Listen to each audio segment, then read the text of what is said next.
I did do the stupid thing and say to my listeners that if they have any questions for you, they should send them in. I filtered out most of the crap and the marriage proposals, but one of the ones which kept coming back was, is there any possibility at all of a strapping reunion? No. The reason why I don't do Strapping Young Lad anymore is because I wrote 98% of Strapping Young Lad's music and produced it, right?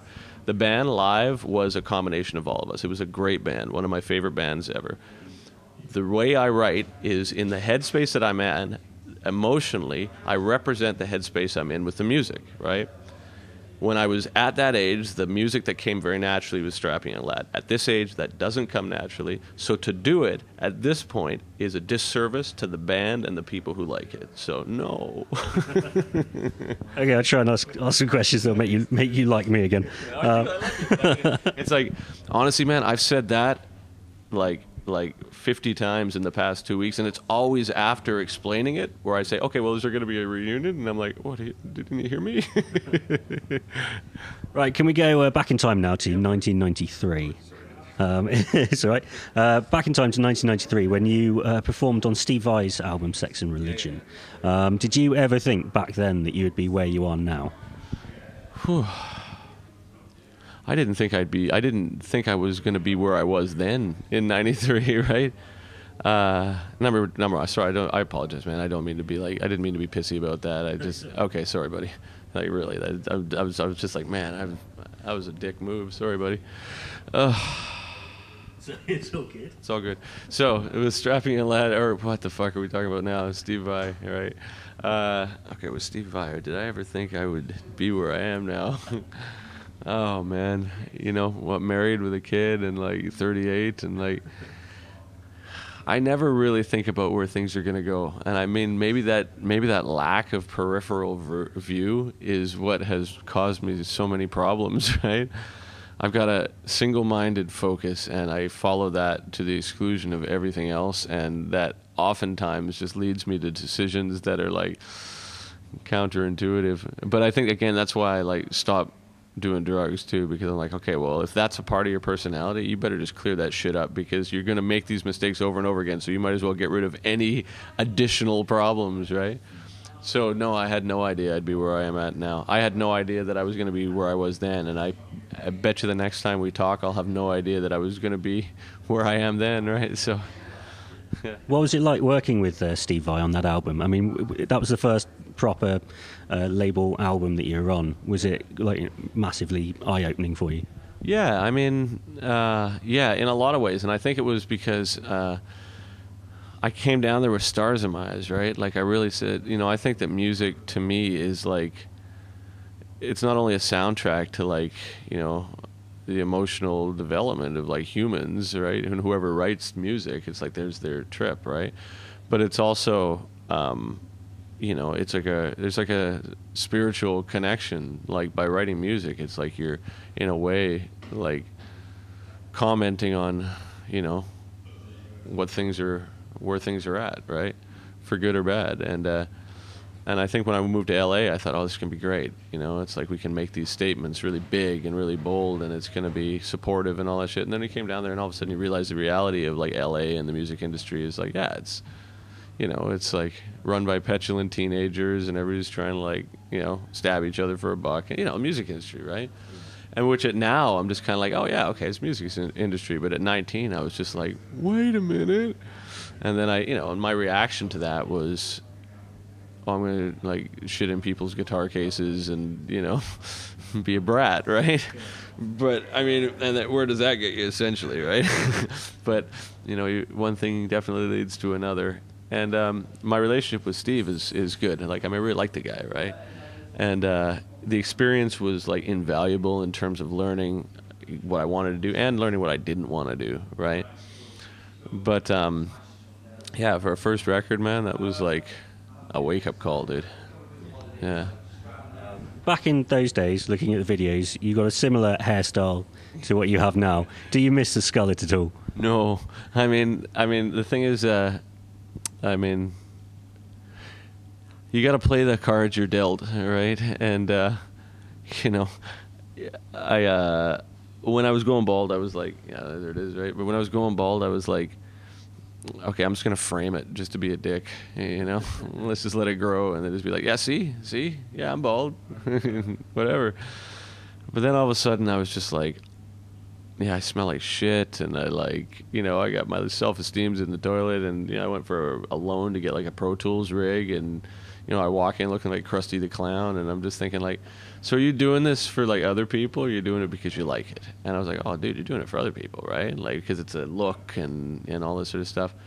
And I'm thinking, okay, well, if you're really going to make a step here to make music from that headspace of like, well, these are the reasons why you're not doing strapping, and this is like what you want to do, and you got to be honest about it, then be honest about like everything.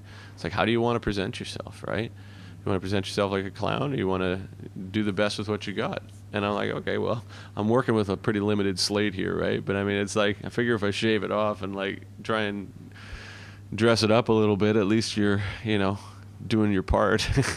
You know, you work with what you got, right? Yeah. Worryingly, that was another one of the main questions which I got told to ask you. Go. No, that was it. Okay. Yeah, sorry, dude. I fucking feel really bad, man. I had such a weird day. I apologize, man. What do you apologize? Well, just because I was just like, oh, and then strapping, no, and I never do that, man. It's just like, you know what it is? It's like, what is it?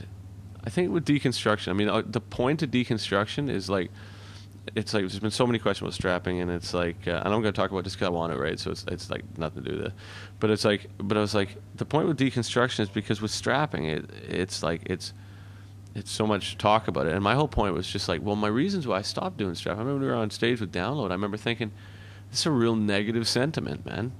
Like what I'm putting out in the world, like my contribution to the world is like, just fuck it all, destroy it. You know, and I just got to the point where I was just like, I don't want that to be what I have to say. I think that is almost like the antithesis of who I am, right? But I think I began to like go in that direction because it was like a defense mechanism. I was just like, well, I don't want to get hurt, you know, I don't want to get like afraid of shit. So if I just reflect it by being like angrier than it, then you're protected, right? Yeah. But what ends up happening is, you know, we're on stage at these big shows, and you just realize it's just like, well, your whole you as a character is like, fuck everything, right? And I just, you know, yeah. And I remember just thinking like, I don't want to do that, man. You know, I'm like too old for that. I was totally there when I was 25, like fuck the world for sure, man. But now that I'm this age, man, I got a kid, I'm like, nah, don't fuck the world, man. Like really. It's like, I think that in a lot of ways, the decision to like destroy things is, you know, it's a choice at every step of the way, right? And you've also got a choice to like have a good time, man. And you've got a choice to like, you know, hold your temper. You get a choice to like, you know, not do drugs. You get a choice to do like a lot of things. And I'm not like, and not from a moral point of view, you know, because I'm not Christian or anything. I'm not like religious at all, right? But I do think that it's just like, I do notice that if I'm in a shit mood, then people around me become in shit moods, right? And vice versa. I could be in a good mood and like I come into a room and there's this dark cloud and all of a sudden everybody. So I guess the whole thing is just like, well, music, if it's a soundtrack, man, why don't you just like try and make something that's like awesome? Yeah. But that's what deconstruction's positive, but it's the most brutal record I've ever made, right? So it's like, you know, but the point of deconstruction is like, take it apart. Like, why do we want to make these statements? Is it because we're like tough? Or is it because we're just like terrified, right? And I have a feeling that it's like, for me, I can't speak for everybody, right? But for me, I was like terrified, you know, because there's so many things that are out of my control. It's like, you know, there's violence and all this shit that like, you know, I'm thinking, oh, my family and like friends and like earthquakes and war and all this shit. And my reaction to it was like fear. I'm just like, oh, everything that I care about is going to be gone, right? So the best way for me to like, you know, rebel against that, it was just to be like, okay, well, before you fuck me, I'm going to fuck you, you know? But then all of a sudden I got to the point where I was just like, then I was surrounded by that. And then it became so much effort to just kind of like hang on to that, like to perpetuate that. It was like a full-time job to just be like defending yourself, right? So finally I was just like, okay, I'm not going to defend myself. Like, you know what? I'm going to have a good time, and there it is. So your growth personally is completely intertwined with your growth musically as well. Absolutely. Every record. It's like since the first record, it's all been about the growth, right? So, and again, that's and it's like to step back in time, it's like, you know, like with Deconstruction, someone said, well, what's it like compared to strapping? And I was like, okay, it's like chess versus checkers, right? Or, you know, someone would say, hey, you know, I remember when you were 23, you know, you did a porno. And it was like, do another porno. And then, you know, you're 23, right? And maybe you're like in shape or whatever. And then you're 40, you take your shirt off and you look like a sack of potatoes. You're like, you sure you want to see this? Because it's changed since we were 23, man. Yeah. It's a lot different now. So you take your shirt off, people are like, oh, dude, put it back on, put it back on, put it back on. You know what I mean? But I think, dude, it's like, it's totally like, it's everything I do is completely connected to my personal growth, right? And so, yeah, it's impossible for me to do things that are in the past because each record is almost there to, like, solve certain elements of it. You know, I remember finishing Alien, listening to it going, okay, I understand where you're at now. Next. You know, so someone says, hey, I like Alien. I'm like, fuck yeah, so do I. They say, well, why don't you do that again? I'm like, because it's over. It's done. It's solved. The thing that made that intense doesn't exist anymore. It's dead. Same with Ocean Machine. Same with any of these things. It was a period of time that was encapsulated in the record, and then now that the record's out, it's like it doesn't exist, right? It's like over. So the future is what I'm excited about because it's like who knows what's going to happen, and what music could come out of that. When I was writing Key, I had no idea I was going to write Key. I just picked up a guitar, and I remember one day I wrote Gatto, and I was just like, where the fuck did that come from? That's like the weirdest thing ever. It's like a clean guitar, and I hear old school drums and minimal and kind of like real nighttime driving shit and whispery vocals, and I was like, that's weird. But then I just followed it, and then all of a sudden when it was over, I was like, oh, the reason it was like that was because you were in a dark area, you know, and it was like there's a lot of nighttime, and there was like a baby, you had to be quiet around the baby, and you were angry, and like, you know, and you were afraid. And so the record came out like exactly as a representation of that, right?